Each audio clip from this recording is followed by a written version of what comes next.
Hello, my name is Chris Thomas. Welcome to my channel.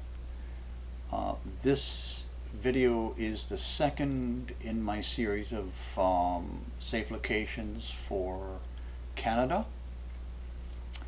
And so I'd like to start off with a couple of things. I've had comments about my speech style. So I want to help address that by asking those who would like to try this method. Go to, any one of the videos you can do this, but go to where it's the red icon. It says settings and high definition HD. Click on it. And you can choose, here I've got a preset to 125. What you'll see is normally it would be normal, like that. So click on the normal and you can choose 1.25 for speed, and then it speeds up my delivery so you can get by my slow speech. So one thing I also want to mention is that when I do one province or one state, I did the US at one point, when I do one province, especially Alberta and Saskatchewan, where they're quite similar, so for the pole shift and the after time. So watch, if you live in Alberta, don't just watch the Alberta, watch the Saskatchewan, because there's stuff in the Saskatchewan end that is applicable to Alberta, and it's the same conversely. If you're living in Saskatchewan, make sure you watch the Alberta, because again there's crossover in the material that make it works for both provinces. Another thing that I have been saying is Atatok says that it makes sense that because of all the volcanoes that are erupting around the Ring of Fire, as is known in the Pacific, during the pole shift and into the aftertime, there's an immense, unspeakable, uncalculable amount of CO2 that's being blown into the atmosphere. This is going to cause the sea to explode in growth of food and life, the biome. So I've also been thinking that it's very likely to affect the rivers and lakes as well. So even though I still think that positioning yourself near the sea, near the new seashore, is better than toughen it out in a landlocked area. And you'll see why I think that in this video. At the end of the video, I will present another little video that I compiled, basically that displays the types of conditions that we will all see during the pole shift. And the reason I wanted to do that is so that people don't underestimate what is coming, because you only have one chance to prepare for this. So that'll be at the end of the video. The other thing I would like to mention too is that I've switched up my presentation here using slideshow, and I did that so that number one, the slideshow will be in a PDF format, and you can download this format separately from the video and pass it around, or you could pass the link to my YouTube video around as well. Gives you options, and so it helps me to stay on point during the video. So let's start into Alberta pole shift and after time. Population of Alberta as of 2014 is a little over 4 million. Now, there's one thing I want to explain, that the landlocked provinces and states, the same for the states, anywhere in the world where you're landlocked, which is to say you don't have access to the sea without going a long distance. And of course, in the aftertime, you're not going to have the luxury of traveling that easily. It's either be on foot or on horseback. Certainly in the early aftertime, especially in Alberta on the prairies, Saskatchewan, there will be travel on roads with vehicles, but gas will run out. I'm sure some enterprising person will come up a way to convert to methane, their motors to methane, and use manure to create the methane fuel. It's been done before, years ago. It's been done for years, so that's a possibility. But for most people, that most likely will not be an option, because gasoline will run out, diesel will run out.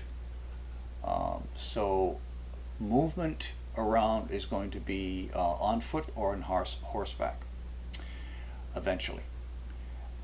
So it's advantageous to position yourself near where the sea is going to be. Now, in the case of Alberta, you have a terrific thing that's going to happen for Alberta that's fabulous. So I'll get to that shortly. Now, during the pole shift, there will be most of the deaths will occur on the coasts because of the ocean waves. And so the number that's usually passed around is 90% of people in the world will die during the pole shift because they're still living on the coasts. So now, but people that are living in landlocked situations is a much higher percentage is going to survive the pole shift. So obviously, because there's no pole shift waves. So you have to think in terms of a good 4 million people in Alberta moving around in the aftertime, most of which are not prepared for the aftertime. So that presents, there's two ways of looking at it. It presents an opportunity for those with a lot of money to help these people. I had the idea in one of my videos for people with lots of money, because you're not going to be spending it in the aftertime. You might as well spend it before the pole shift.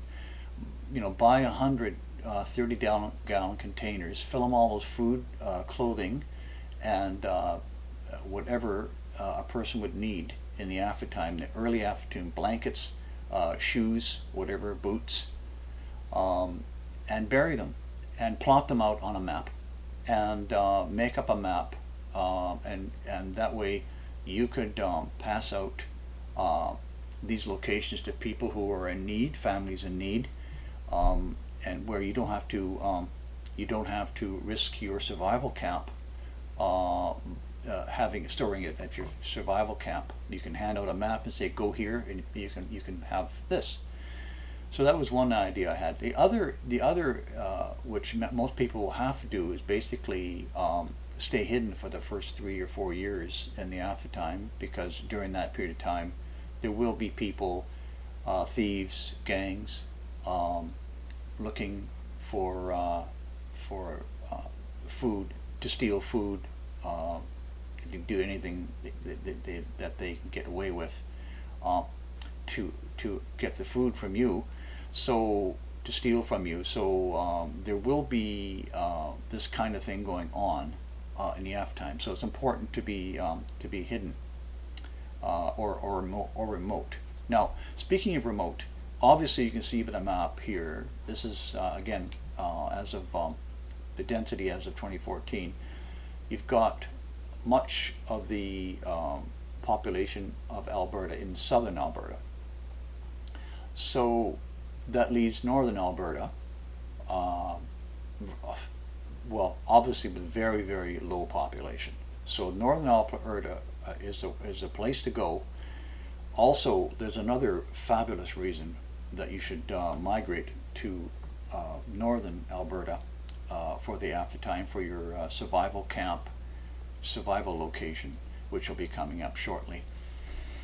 Um, yeah. So now here I say, to stay 100 to 200 miles away from Edmonton and Calgary. It's a pure guess because I imagine a person could easily walk 200 miles in a space of, a couple of weeks. So you may want to increase that. So there's all kinds of thoughts about survival and preppers, and they say so you can do your own investigation on what people are capable of doing if you want to stay away from them. But here I've said 100, 200 miles for the average person with a family. It just breaks my heart to think that a family would have to walk 100 or 200 miles. But it's happening now, of course. We know that around the world that is happening. But anyways, let's move on.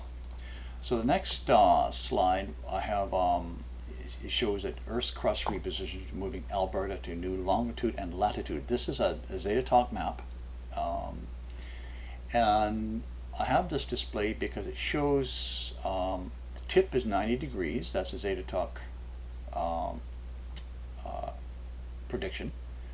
And I don't know about you, but I don't think it's of much value to second guess that. So 90-degree tip to Earth, that puts all the ice caps right on the equator. They all melt. Now that gets to the pole melts, the next thing we'll talk about.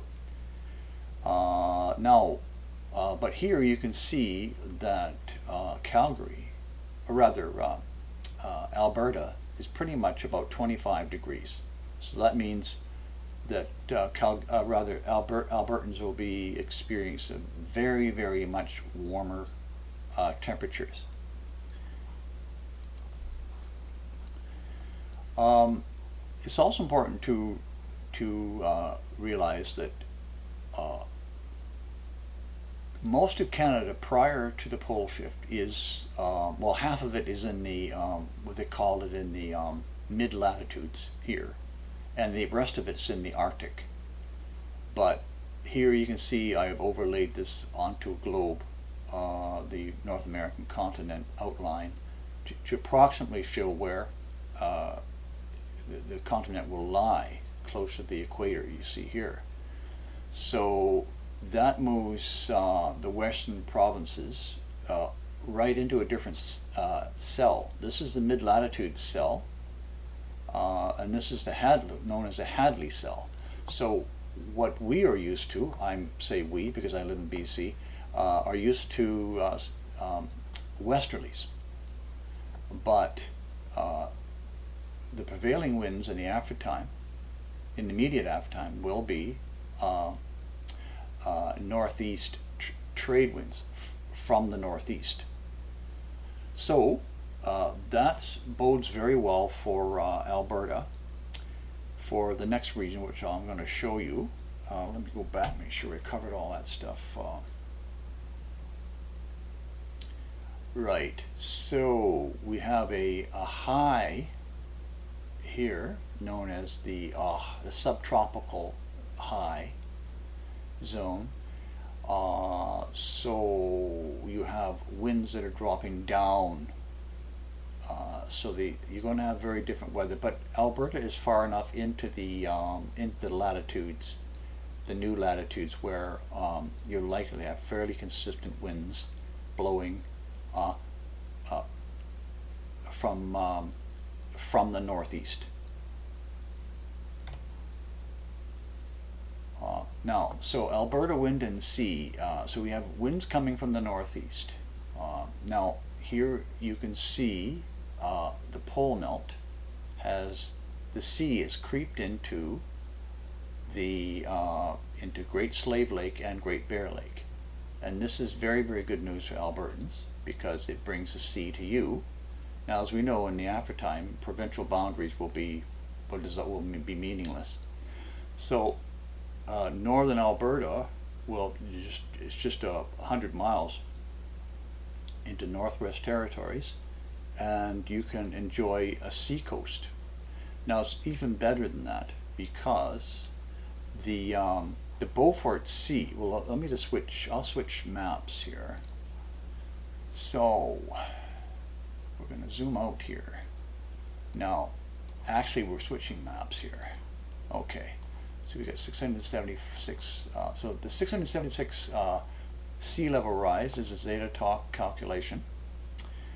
And what that does is, that's the pole melt, of course, caused by the pole melt. Let me go back to this. So what happens in the pole shift is, you can see it somewhat here, that now the new equator will be running between Alaska and Russia, right through there like that. So you can see the Beaufort Sea is now going to be warmed by the equatorial sun.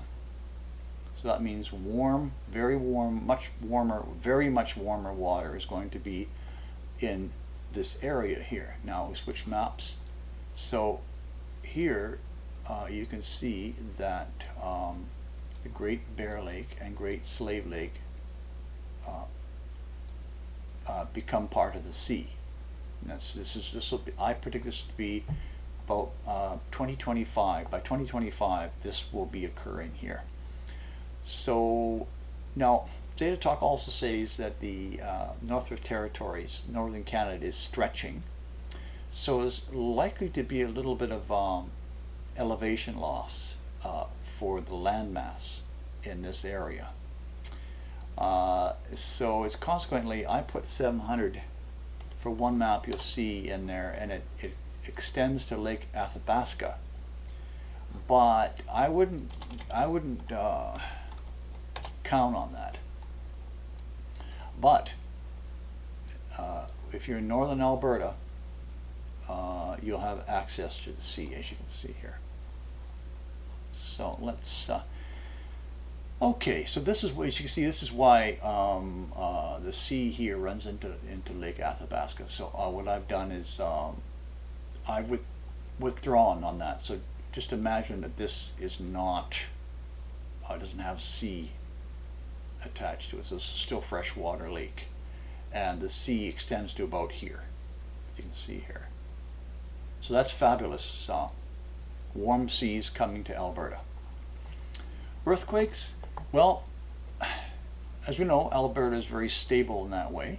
But the main zone for earthquakes for Alberta is the Foreland Zone, which is the next map. The Foreland Zone here in the gray is, I liken that to okay, so what to a bulldozer pushing soil, moving soil. So the soil is rolling up in front of the bulldozer, and the bulldozer is the Rocky Mountains, and the time frame is hundreds of millions of years. So the Foreland Zone belt is full of, if you see my BC video, the Foreland Zone is full of fault lines, and I think this is the reason why. At any rate, there's a zone right here for Alberta I think is potentially dangerous. Now I say potentially, I'll explain. In these areas here, it's possible. As you know, the mountain range runs right in here. You'll see this shortly. Let's just switch maps. So the mountain range is here, and this zone, I copied that zone onto this map. Now this map is actually quite detailed, so I'll have this map on my YouTube channel for you to zoom in on. So it's quite a detailed map. You can zoom. I can't zoom in on it with here, but in this slide, but you will be able to do that. So you can see where your town is. It passes right through Calgary. So it's in this zone here that is the most dangerous zone in Alberta that's my best guess. And now, also, the thing about the North American continent is that the Canada and the western provinces and northern Alberta the northern Canada and the western provinces are stretching. So Zeta Talk says this will mitigate some ground movement in these areas, in that Foreland Zone. This whole area here where you have all those fault lines, this will not be as bad as you might think. Certainly, I know when I did my safe locations for the western states, they made it quite clear in the Zeta Talk safe locations that the ground in Montana, Colorado, in front of the Rockies there, let's say eastern Idaho as well, I believe, is going to move a lot more than it is in North Canada and northern Canada. But because of the stretching, you are not going to have quite the same danger. But I wanted to draw that line in here anyways, just so that, because I know, let's face it, none of us want the ground to move. So if you're in this area, you may want to rethink your survival plans. So let's move on. So we got volcanoes. Well, basically Alberta is essentially free from volcanic ash fall, but there will be dimmer skies globally in the aftertime, which I'll get to in a little while. So here we have a map again. I've turned it on its side so you can orient yourself. Now it's mainly focused on BC because that's where all the Canadian volcanoes are, and in the Yukon. But as you can see, with the direction of the winds, it's blowing the ash, the heavy ash, out to sea. So Albertans don't have to worry about that as at all, actually, except for one possible location. Now here you have in this circle right here, you have the Wells Gray Clearwater volcanic field. Now I checked; these volcanoes are young enough to erupt during the pole shift and in the aftertime. Zeta Talk says 10,000 years is pretty much the limit for volcanoes. Anything that will erupt, anything younger than 10,000 years old. And so these are. So now, as we can see, the prevailing winds are projected to blow this direction. As we know with wind, we can have the jet stream can move a little bit, so you could have possibly some wind blowing into the old extreme western parts of Alberta. Of course, in the new configuration for Alberta, it'll be in southern Alberta, but I think you get my meaning there. So basically, Alberta will be free from volcanic ash fall, the heavy stuff. I wanted to put a map for Alberta's First Nations in here, so for their consideration when you're relocating. In fact, I consider relocating near Aboriginal communities to be a benefit. This map is very detailed. You can zoom right down into it. So I will put this on the YouTube channel as well for this video. So when I wrote this piece here, this is what inspired the video that I made up at the end of this video. So you'll get the full import of what I'm trying to say from the video at the end of this video. So we can you can pause the video and you can read these, my comments here, and of course in the video when I compile it, I'm going to have earth-groan, various types of earth-groan,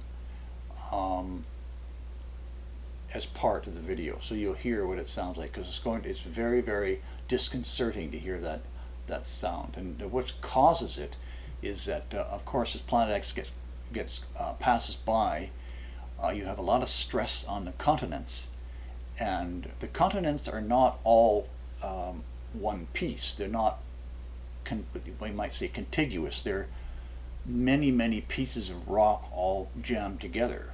And when you have two large rock masses that have a fault line in them, between them, and one rock mass is moving slower or not moving, and the other is, then you get these this vibrating between the two, and that vibration is transmitted through the rock, through the soil, through a lake bottom, even on a dam face, and it's broadcasted into the air from any contiguous mass that's exposed to the air, and that is water, a rock face, or a dam face, and that becomes like a loudspeaker, and then the groan is broadcasted into the air, and then you hear it. That's what earth-groan. That's the cause of earth-groan. So we will cover this at the end of the video, and you will see what I think will be what you'll experience with the pole shift. So I want to impress upon people that in the aftertime you're not going to have any government. There's not going to be any government services. The police are going to be busy with their families. The law courts won't exist. The prisons will be emptied. You might want to think about that. You're not going to have distributed food, water, electricity, or gasoline. No hospitals, no ambulances, or organized health care. Most bridges will be down, and dams and reservoirs, I think there's about 15 to 20 in Alberta. Most of those are likely to break and drain, so you don't want to be downstream from a reservoir or a dam. Now, if the reservoir or dam doesn't break, it's just going to be a hazard in the air, because eventually, through lack of maintenance, it's likely to either leak or eventually just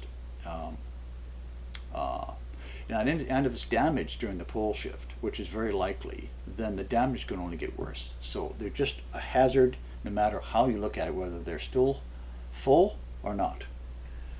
So you want to keep that in mind if you're considering land downstream from a dam or a reservoir.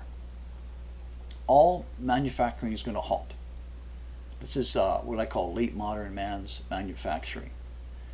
So obviously at some point enterprising individuals, communities will be manufacturing eventually, but basically it means if you've got a portable electric power unit or something of that nature, then you really want to buy all the parts that you think you may need and store those parts, because you won't be getting them in the aftertime, except possibly through a lucky trade. But suggested that you have equipment you want to be running for 30 years, then you buy the parts for it and the lubrication. So I'm thinking for the first 10 years you need to be fully self-sufficient. And of course, food will be the new gold in the aftertime. Food production, you want to make sure you have lots of food stored for emergency food. And of course, again, there's all kinds of things that you can think of that you may need, medical supplies, that kind of thing. So, but we're covering the basics here. I had this picture up just to get people, it's rough. It's a major event. It's a major global event. Now, I have a little story to tell you on this one here. As some of my subscribers may remember, I'm very, very big on waking dreams. And I'm going to recount one to you now about this particular issue here in front of us, which is Alberta's Aftertime Issues. The royal family is coming for a permanent visit to Alberta. As some may be aware that the royal family, part of the royal family, I believe, I don't know that, I don't follow the royals, but this couple here were visiting Canada, and in fact visiting BC, and in fact Victoria, BC, and in fact a friend of mine who lives on a road that is very close to the government, BC Government House, which is just up the street. It's a famous big house that is known as the BC, British Columbia Government House. So all important people, so-called important people, when they come to British Columbia, they always visit the Governor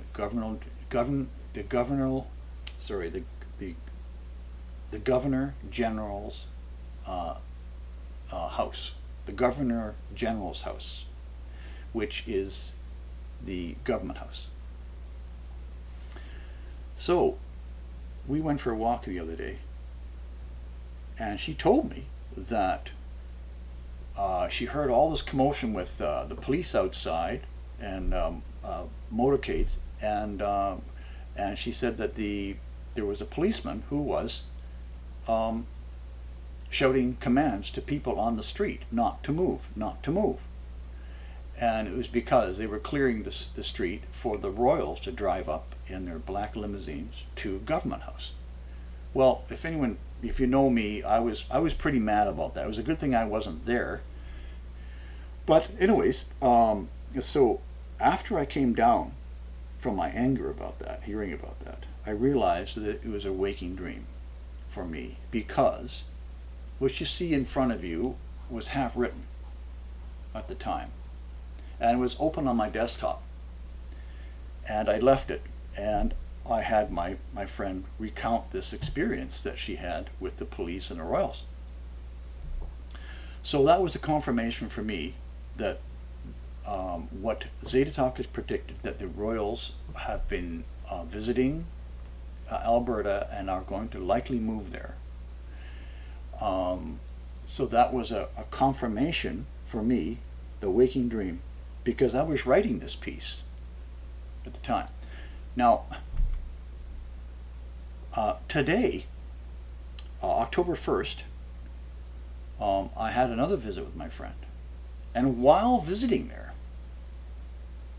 the motorcade went by again with the royals doing the same thing, clearing the street with a policeman shouting commands to people on the street to not move, and so that was another underlying confirmation that here I am about to do this video on Alberta's Aftertime Issues, and here I am faced with seeing it myself firsthand.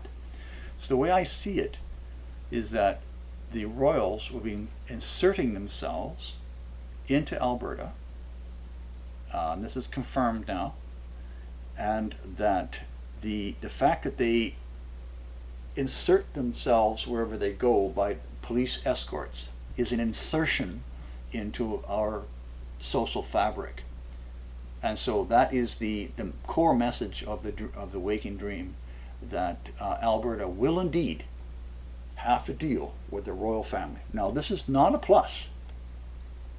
Now, if you're a fan of the royals, I'm sorry, but when it comes to the aftertime, there'll be no laws, no courts, and the military and the police, really they'll be private military and police, protecting them.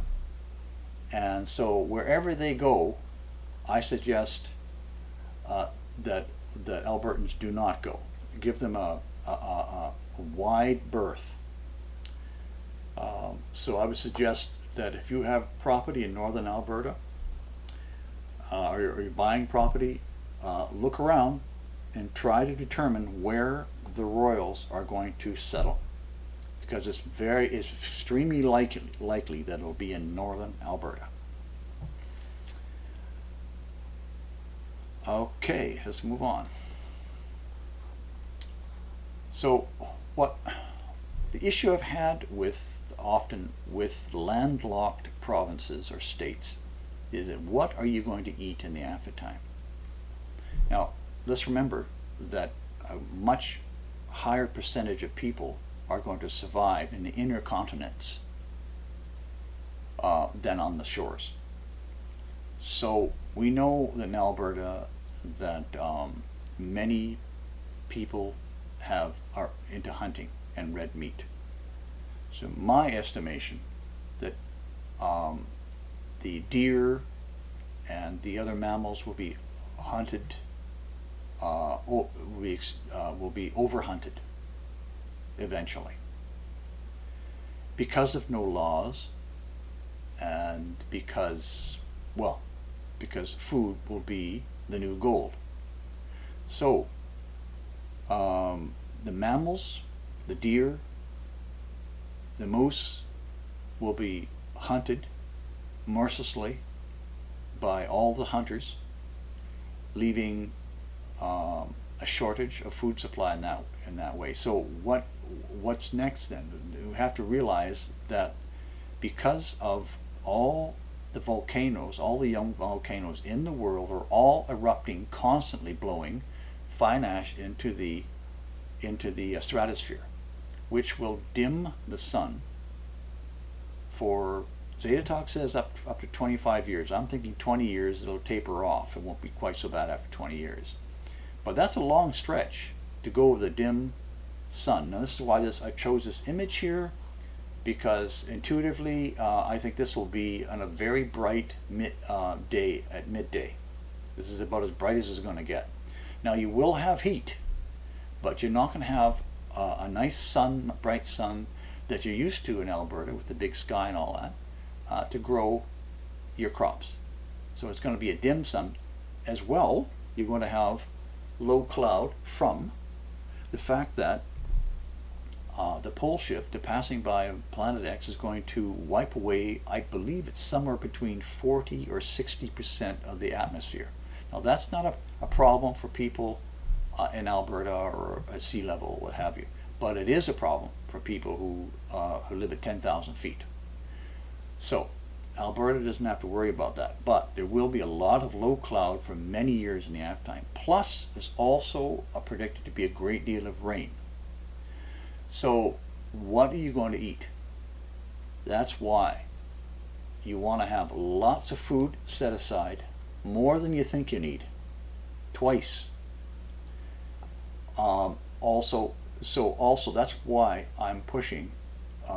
Get yourself situated near the new seashore that's going to occur at Great Bear Lake in southern Northwest Territories, near the northern Alberta border. Obviously, the other thing to consider is possibly growing your own, raising your own livestock. Now, Now, here's another point I want to make. With the dim sun and growing conditions limited,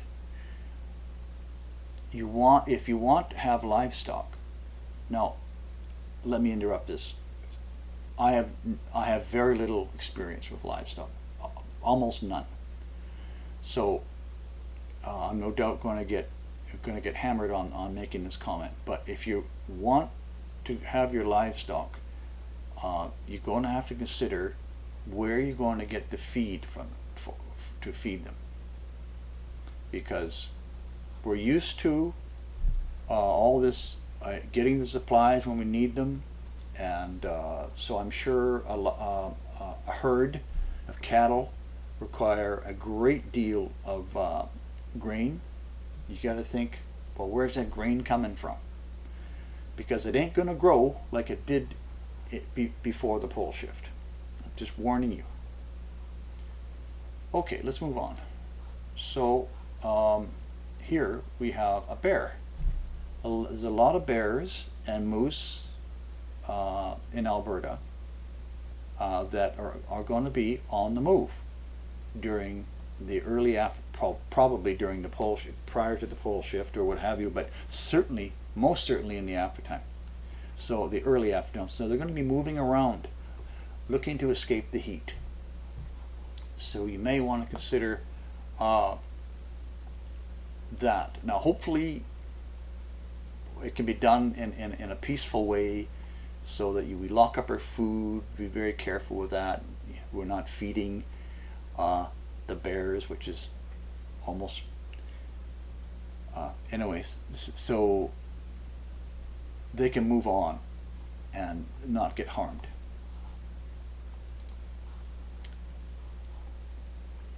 Okay, so here is a picture of Great Slave Lake. Of course, in the aftertime, the water level is likely to be up over top of these hills. But I wanted to just reinforce the fact that the Great Slave area is the place to be for the aftertime.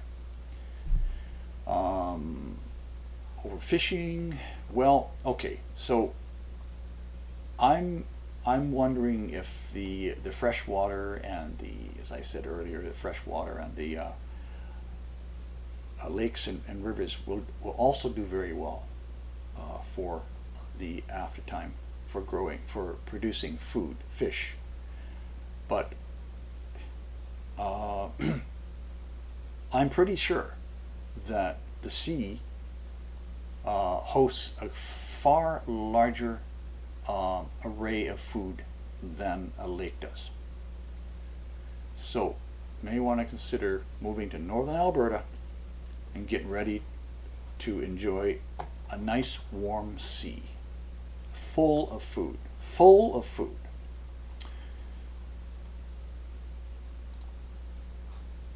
So here I've outlined, or I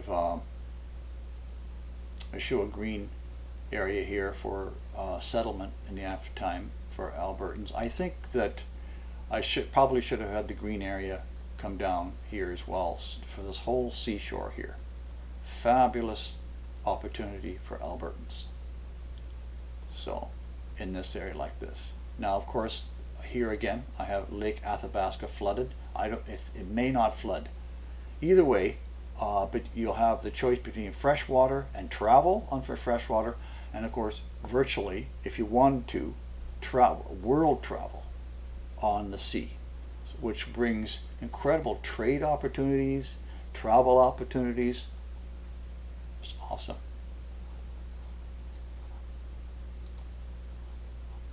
And I just wanted to make the point here with the sea that there is so much more food available for the sea. It's in the sea. I know Albertans aren't used to eating seafood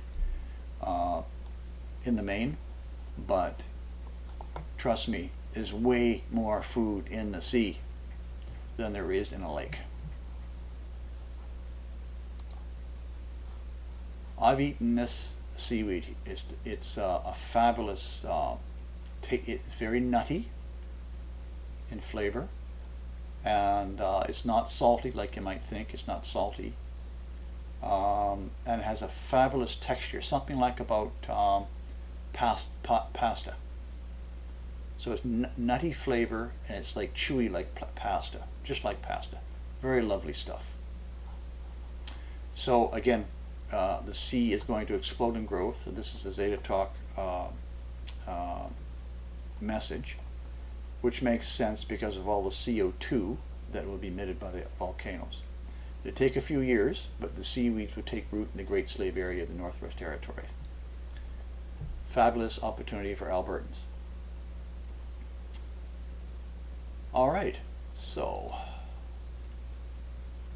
this ends the section on Alberta, and we're going to head into Saskatchewan next. Okay, we're going to look at the province of Saskatchewan.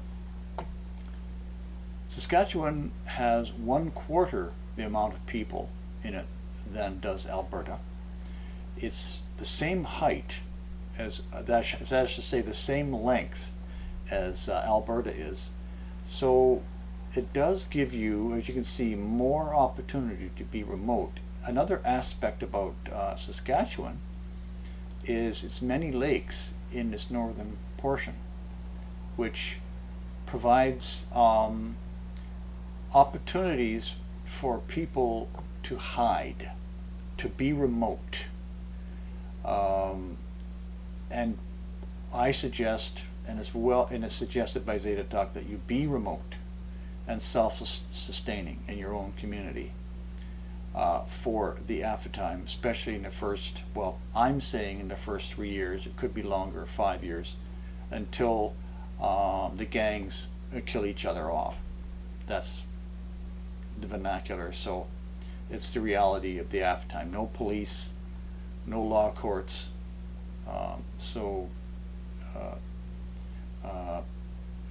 and law enforcement will have to be taken into our own hands in the aftertime.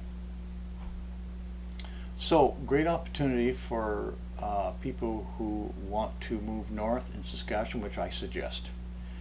Now, there's an issue with the Athabasca oil sands, and I missed doing the Alberta portion of this video, in that certainly the Athabasca oil sands production is going to halt permanently during the pole shift. So that means this will just be, well, it'll just halt. So what will happen is, we know during the pole shift there'll be a lot of lightning, and very likely that now, I've never been an oil sands worker, so I would imagine at some temperature this oil would ignite. Now, I don't know what that temperature is, but I'm sure it's well within the temperature of a lightning strike. So it's possible you could have a long-term fire burning in the Athabasca oil sands, and it won't be put out by rain. So I imagine for people in Alberta, it would be probably pretty wise to avoid at least north central Alberta, because there would be a great deal of smoke coming. And don't forget, the winds are blowing in this direction like this in the aftertime, that way. So the smoke, any smoke, will be blown most likely in a north westerly direction. So this area here, it would be not recommended for Alberta. As for Saskatchewan, the winds are blowing your upwind from the likely possible fire here, and so you're good, Saskatchewan. So Saskatchewan really is positioned extremely well for the aftertime. Now, there is another formation down here. Now, I think I read something that they're intending to develop it, but it's not at that stage yet. I could be wrong, but anyways, that if there's anything near, there could be some fires down here as well. But one thing that you have to prepare for will be forest fire. So you have to be prepared for that. So if you're in nestled among some lakes, northern Saskatchewan, then you're pretty good. If you're set in something like in here, anywhere in here, fire is not likely to travel that fast. So you've got natural fire breaks. So it makes northern Saskatchewan looking very, very good for the aftertime. Okay, so again, the water, I want to mention the water. There's lots of fresh water up here. Now, one thing I want to mention about water, and I didn't mention this in Alberta section, but the fine, certainly ashfall, direct ashfall, which Alberta and Saskatchewan won't see any of that, except with the possibility right here, as I mentioned in the Alberta section here, a slight possibility, is lead content in ashfall. So We know there will be lead in rain because the lead will make it up into the stratosphere in the fine ash. So there will be lead in the rain. So you want to have researched that. There's lead testing kits. They have a limited life. Of course, the cure-all for that is a distiller. So you really, really want to have some form of water distillation for cooking and drinking. So a distiller would be a very good idea. So let's move on. Saskatchewan weather and climate. So as we know, the Earth tips 90 degrees, and it puts Saskatchewan in right on the Tropic of Cancer. So that's a tropical heat. So it'd be very, very nice and warm. So also the Great Slave Lake, Great Bear Lake are going to flood with seawater, bringing the sea to fairly close to Saskatchewan. So moving up into here, this area here would be very, very good. Even in Lake Athabasca, here, where if you were situated up here, you could travel down the lake, down the river, get your sea products, and sail your way back up.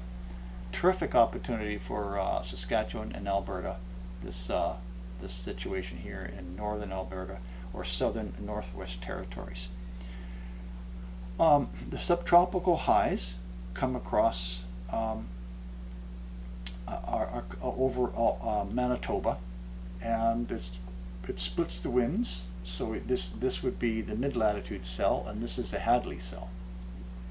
So winds will move this direction, and in the old cell that Canada was half ensconced inside of are the westerlies. So you'll have easterlies for the Saskatchewan. It shows here going in a southeasterly direction, and these will be northwesterlies this way. Now, Manitoba is likely to have a very interesting study on that, because the crop of cancer runs right through this area, so it's going to change the weather for Manitoba. So I'll be getting to that in a month or so. So we have a reminder here that there will be bears and cougars and moose on the move in the early aftertime, probably during the pole shift. So you have to protect yourself against these creatures. Hopefully, we can all do it in a compassionate way, so that bears and cougars and moose will continue to live their lives. Unless, of course, you eat the moose, which is fine. Which leads to the whole thing about eating in the aftertime. But I covered that in Saskatchewan. I will be covering that later in this video, to do with what are you going to eat in the aftertime for Saskatchewan. Saskatchewan earthquakes. The only place I found is extreme southern Saskatchewan, a little area here. So you'll know if you're in there, where the ground could shift and move a little bit. That's the only place in Saskatchewan. So by and large, it's extremely excellent against moving earth during the pole shift, especially in the northern section where you have the craton coming down here.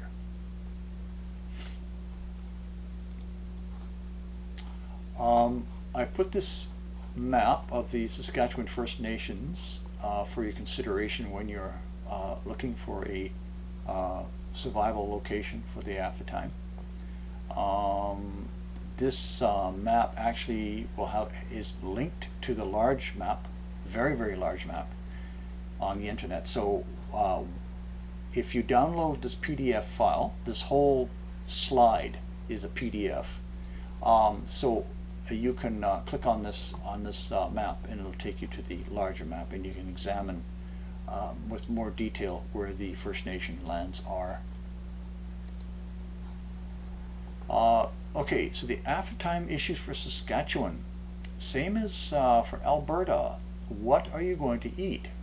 We're going to have a much dimmer sun because of all the volcanoes in the world that are less than 10,000 years old are going to be emitting a great deal of ash and CO2 into the atmosphere, which will get up into the stratosphere and will become a global situation of a dim sun.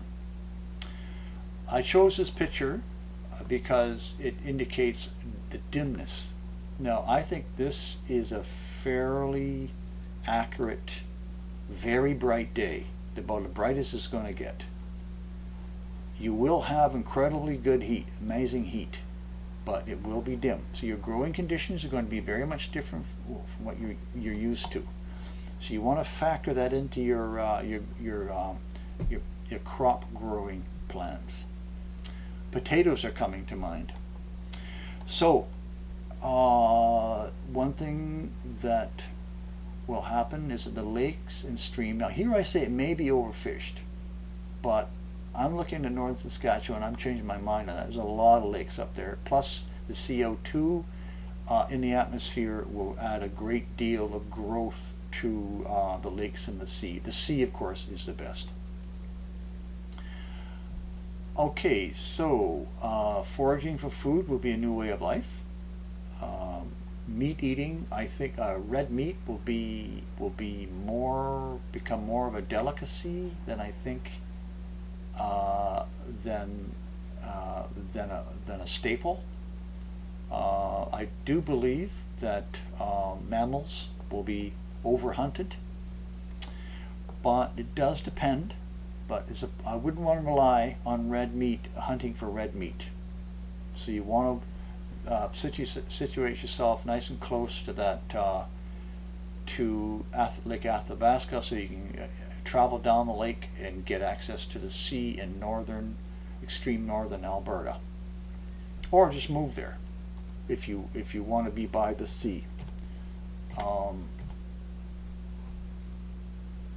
So the provincial borders are going to fade. They're not going to be important in the aftertime. So, I'm suggesting migrating to these areas here, and I'm sure people will find a way to survive quite nicely. Thank you very much.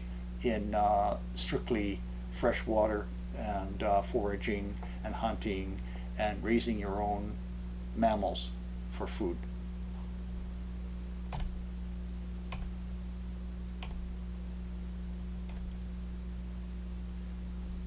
I think the best thing for people in Saskatchewan and Alberta is to have a boat, and especially a sailboat, a small boat with a sail.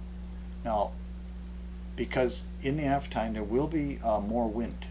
There will also be a great deal of rain, but getting around will be much easier with a sailboat, a small sailboat. So I think this is a very, very important thing to have for the aftertime. 2 or 3 of them, in fact. And I know that on the prairies, horseback is very common, but I would ask those people who raise horses, who have horses, to think very carefully about how are you going to feed that horse. Now, I've had very little experience with horses, but I would guess they need a fair amount of food.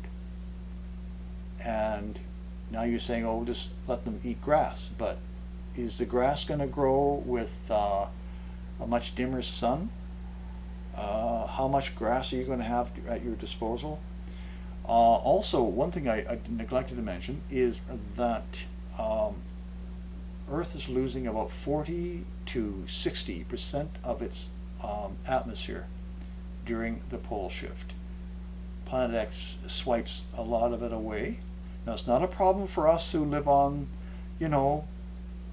6,000, 5,000, 4,000 feet sea level. It is a problem if you're living at 10,000 feet, I understand. But for the average person living on the surface here, it's not a problem. But it does bring low cloud. So there's lots of rain, lots of low cloud, a dimmer sun. So think very carefully how you're going to feed that horse. Okay, and I think boat repair will be a fantastic new trade for Saskatchewan in the aftertime. Also sail making. But this, I think, is a very, very excellent idea for people in the prairies in northern Saskatchewan who want to be able to get around on the lakes. And even better than that is the next one. It's a canoe with a sail.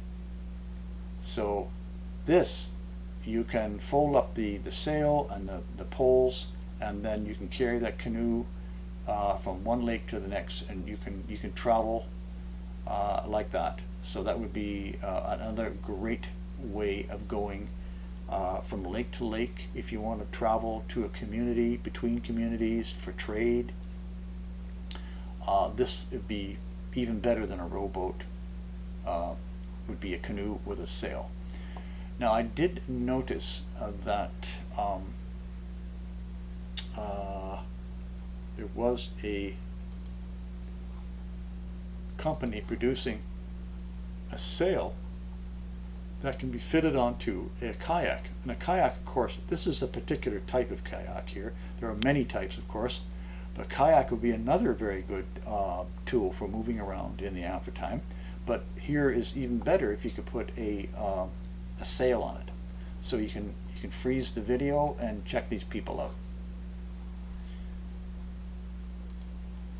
Now we have the next slide is the movie. So I'm going to move to an actual movie player to show this. Now, before I do that, I want to show something that I found on the internet. This is from September 6th, September the 30th. Here's an article for anybody who is, doesn't have a lot of money, has a few options. If you can get yourself to Cape Breton, is an island off the northeastern tip of Nova Scotia, which does quite well during the pole shift. So you can go there, get a job, and 2 acres. So there's a good leg up for somebody who would like to do that. Okay, now this next video section is a special video that I compiled that indicates and illustrates all of the various types of conditions that you'll be facing during the pole shift. Now this is very important to understand what is coming, because the scale of events that are going to occur are beyond everyone's experience who is alive today. So there's no way that you can pre-think that's what's coming. So it's very important to align your thinking and your opinions with what you're about to see, because these are conditions that are practically documented in the old time writings. So please watch this and absorb it, because this is what you're going to face. So if you have some structure up on your survival land or your location, some tent, some house with windows that aren't boarded up or in somehow, anyways, when you see this video, realize you really should have all your structures down for the pole shift, and you put them together after the pole shift. So please watch this video and absorb the events, and then I'll conclude after that.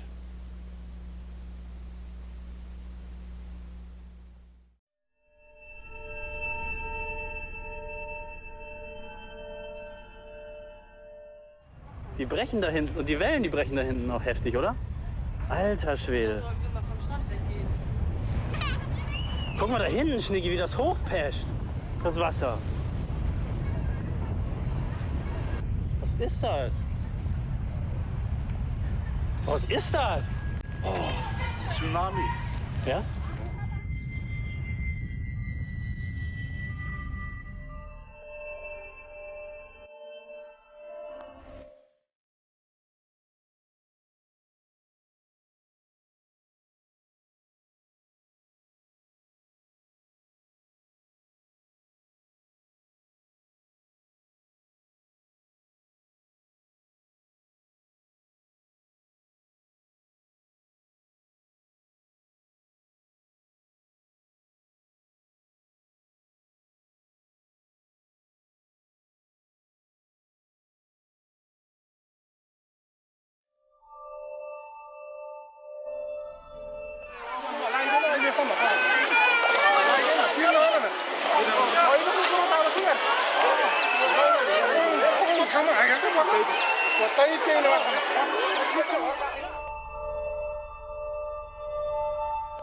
Hey, Scheiße, was tun die da?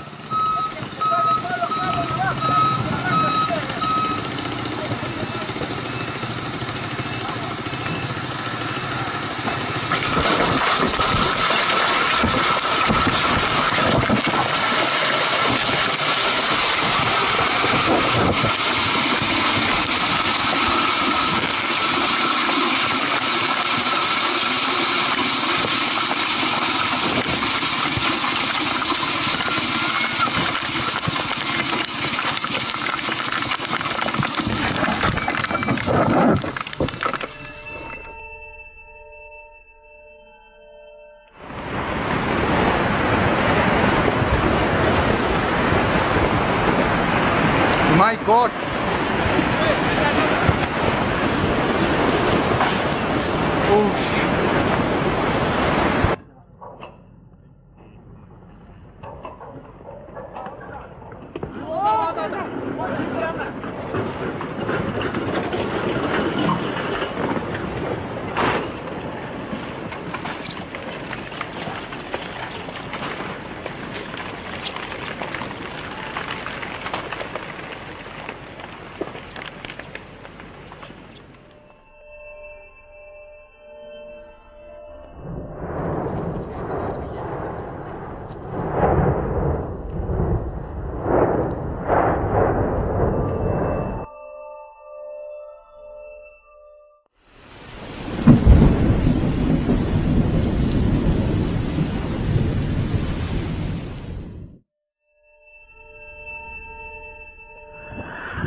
Okay, well you saw the video, you saw the conditions, so absorb that, and just bear in mind that not all the conditions will happen to you all at once for everyone in the world. It's some variety of any one of those conditions can apply to you during the pole shift. So you can see why you really want to be in a bunker, in a cave. I'm not fond of caves, but in a bunker or in a trench, well-drained trench, why you want to be out of the wind. And yeah, it's a situation that it's important to understand the conditions. And to conclude, I would like to urge you to please learn to read and understand the language of waking dreams, because the waking dreams during the day, the little events that happen to you when you're thinking and wondering about something, and the first time you open your eyes or look a certain direction, you see something odd, it's talking to you. So learn that language. It's pointing the way for your benefit. All the possible benefits that come to you in your lifetime, during your life, is coming to you in a form of waking dreams. So, thanks very much for watching, and this is Chris Thomas signing off for now.